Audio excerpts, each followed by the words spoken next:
worked out between Jacquees and his fiance. Things are okay. She wants to have a conversation. You guys all get along, and they want you at the wedding. Are you going to the wedding? Oh, no, because I haven't met her. That ain't on me. How do I force you to meet somebody?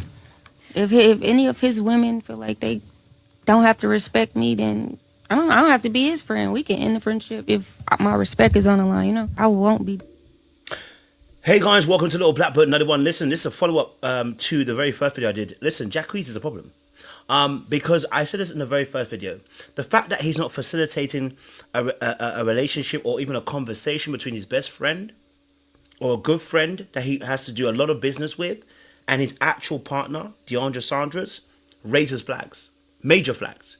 If you're in a relationship, I want to be very honest with you, your partner should be brokering the relationship between his friend and you. Why? Because that person's going to be around him for a very long time. But especially somebody of the opposite sex, there's always going to be some type of feeling that there may be something going on a bit more. So it's up to you to be able to facilitate and be able to create boundaries and actually really be able to merge the two worlds together. The fact that he's not willing to do that and he says, it's not on me, who else is it on? He's the one that is the common denominator between the two women, and the two women are having a beef right now. Well, his fiance is having a beef with him right now, and he's saying it's not on me and backing himself up. I said in the very first video, it's either ignorance or very weak leadership. Choose one. But either way, he still has to make a decision to actually do the work, which is bring the two people together. Look, ladies, I know maybe you've been in a situation like this. And the reason why I'm even doing this video, shout out to one of my subscribers who commented down below, commented in one of my videos and said, I was in a situation where I was asking to meet, but it never facilitated. A few boundaries got crossed, and then I turned off. I then got turned off that friend. I can't help but feel that if we had just met, things wouldn't be the way they turned out, or maybe something would have been revealed that was off about the friendship. And said that could have helped me inform my decision about the relationship. Either way, I wanted to meet to understand why this person is important in his life. The key word that she said at the very end is, I wanted to meet them to know why she is important in his life. That's one of my subscribers who actually asked me this question. And it's very similar to the Jacquees situation, because the key question of why you're bringing them together is so that your fiance knows why this person is so important in your life. So we're going to break this video down. We're going to talk about it, okay? We're going to break down the real reasons why a man might avoid introducing his woman to his female friends and why it's a red flag in the actual relationship. I'm going to expand on those points and how women end up being in silent competition without even realizing it. I spoke about this before about intersex competition. And then this will lead into my third video when I break down about intersex competition and how someone like DJ Loaf is actually playing a particular role because she's not presenting as quote unquote feminine, but almost like masculine feminine. So she's doing the whole, I'm one of the boys almost, right? So I'm not a threat, but she is a threat.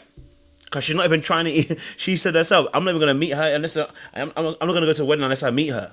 Well, babe, the reality of the situation is, they said if you were cool, and she said no. So there is something more that we need to really address there. I understand she doesn't like disrespect, but we have to address it and get a bit deeper, okay? Number one, I want to say this. If he's avoiding introduction, there is a particular reason, right? Now, in Jacquees' case, we know that he could have facilitated this, right? But he chose not to. He said, it's not on me. It's not on me. I can be blamed. They want you at the wedding. Are you going to the wedding? Oh, no, because I haven't met her. That ain't on me. How do He says, what's this? I force you to meet somebody? Now, pause it. She just said, I haven't met her. So basically, she's giving you permission to start that process up, right? But he says, how do I force you to meet someone that you don't want to meet? Well, then, okay, then we've got a bigger problem then. Are you saying that your friend doesn't want to meet your fiance? Then you really need to consider that friendship, because why is your friend not trying to meet your fiance? Right? Now, when somebody avoids trying to create the meetup, you have to understand that this is one of the ways that this exposes that there is tension in the relationship, right? But it also creates more competition.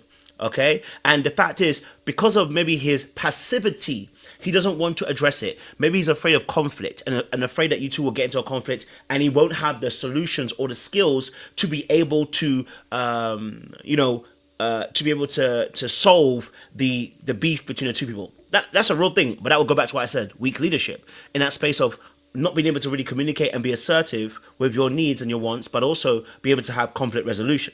Okay. And the other aspect is that maybe he's hiding something, right? So poor resolution skills and thinking that maybe they're going to have an argument, or two, he may be actually hiding something about the relationship, because she mentioned this key word. She said about the other women. And I'm like, wait, what?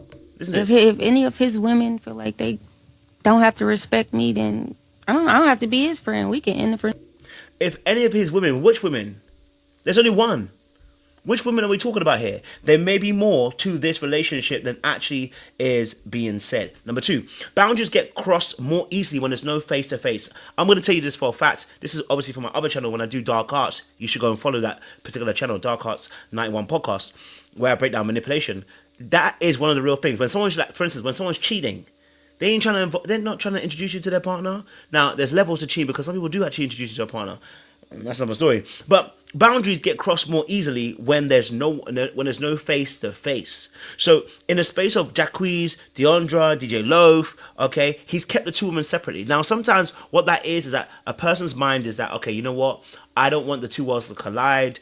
I like keeping my things separate. That tells you that there's probably some compartmentalization and some avoidance in their behavior as well, in terms of attachment style. But when they're keeping the two people apart, it's always going to be us and them. If you notice how she talks about his girls, she makes it his thing, right? She's already creating the divide. So this is what's going to happen so long as you keep the two worlds separate.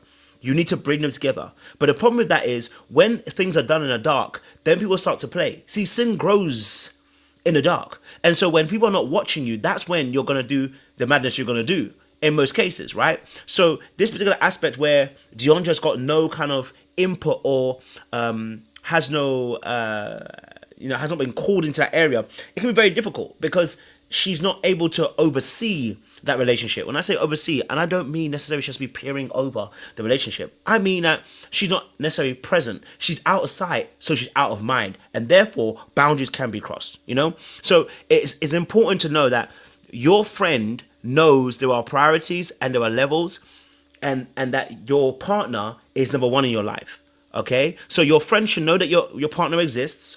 Okay, this is what DJ Loaf knows that Deiondra exists, all right? She should know the dynamic between yourself and your partner, okay? All right? And understand that she doesn't come before your partner, and that there is a limitation to the friendship due to the fact you're, first and foremost, opposite sex friends. Number two, he already has a best friend. It is his fiance. Okay, so boundaries should be instituted, but they're much more easily crossed when people are out of sight and out of mind. It's almost like you're not in a relationship, and that's the danger, right? Number three, if there is a meeting that is given, and I think this is why he probably doesn't want to do it, right? If there is a meeting that's given, some things might get exposed, okay? If there is a meeting that's actually done, some things might get exposed. Just like the lady put in her question to me, some things will probably get exposed. Because more than likely, you being outside, out of mind, boundaries have been crossed. When you ask certain questions, you can also see their reactions. You can see their facial expression, their body language. You know, if he answers it in a particular way or she answers in a particular way, you can now go, something not quite right. Okay? So easily, right, he could make sure that Deiondra feels safe by first and foremost plugging this relationship and saying, hey, babe, I want you to meet my best friend. Like, I would never want my best friend not to have met my partner. I'm proud to have a partner. I mean, I'm single right now, but I'm saying to you, I'm proud to have a partner. So I'm going to definitely go like, hey, friend, listen, meet my partner. You know what I'm saying to you? And I always let my friend know, hey, you already know my partner always comes first. They know that. Because we've gone through those cycles. And it's never been questioned. Because I would never do that to you either, and she would never do it to me either. Why? Because we've had those discussions. We understand the boundaries, and we understand how far we can go. We understand that we're opposite sex friends. So there's certain things we can't do that we could do if we were same sex friends. You know what I'm saying to you? We respect those boundaries. Okay? But when you're obviously in their presence, if you have a meeting with that person, maybe you'll be able to sense the energy. That, you know, sometimes you can see people are doing things by their energy. The way that they interact, the way they talk, the way that someone touches or strokes their arm or gets too close to someone. You can tell, right? So that's also very important. Okay, and number four, if your partner values you, he should facilitate an instruction, which is what I was saying earlier on, right? First and foremost, I believe that he's removing accountability for himself. By him saying, no, it's not on me, it's him removing accountability. Who else is it on? He's the middle ground. He's the person that's in between both people. Both people are connected because of him, not because of them two, but because of him. So how is he trying to say it's not on me? Why is he removing himself like that? And if he's removing himself in this instance, what else is he removing himself in terms of accountability from? You got what I'm saying to you? What else?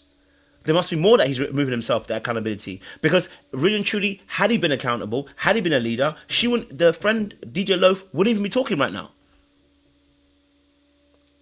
What are we talking about now? Right? So the question then is, does he really care about your security and your safety? He talks about the fact in the very beginning. Listen to this. In my understanding, she don't really understand the entertainment industry. I think that's why you see like the outlashes on the internet and just different stuff like that. I think she probably do that to be heard or something. You know? So if she does that to be heard, which you know, what are you doing to make her feel heard? This is not about putting women on a pedestal. Nope. This is about you being sensible in a relationship and maintaining a good, healthy relationship. Too many men do this, and women do this too, but we're talking about the men in this situation, where they're not maintaining a relationship and then complain about the opposite sex. No, you can get them, but you don't maintain them because you don't know how to look after them, right? This is actually a really bad sign that he's not thinking about her, he's not thinking about his fiancée, he's not thinking about how to protect her, he's not thinking about how to make her secure and safe. Right? So here's my final takeaway from this situation, right? That there should be a brokering of this friendship. And if you're in a situation like this, you should push for a brokering of a message, of a introduction. If they say a hard no, I would start questioning your relationship. Absolutely. Why are we keeping our friends completely separate? And I'm talking about especially when it's opposite sex. You know what I'm saying to you? Like if he's not going to keep his boys away from you, and to a degree, what I mean by that, right? Why would he keep the female best friend away from you or female friend from you? Right? Knowing that it's creating the tension and the competition, it's creating issues between the two of you, why would he do that? Right? And then it leaves you in the dark. So how is he repairing the relationship for you? How is he making it secure for you? You might have to really consider that relationship. Right? A man that cares about you is making you a priority, but he's also respecting himself by respecting you. And he doesn't want you to feel insecure. And if he can do anything to help make sure that you feel secure, he would do it. Now, to a degree. Because if you're actually being insecure and it's one of those crazy things, there's nothing you can do. But in this instance, there is something that is a solution. Bring the two together. So, listen, if you're in this situation, you have every right to feel the way you do. Because he should be brokering a relationship, or at least brokering a conversation between his best friend and his fiancée. It should never be anything else. But anyway, I gotta love you to it. Make sure you guys like, share, subscribe. Let me know your thoughts down below. I hope we've answered the question. I appreciate you. Stay lots.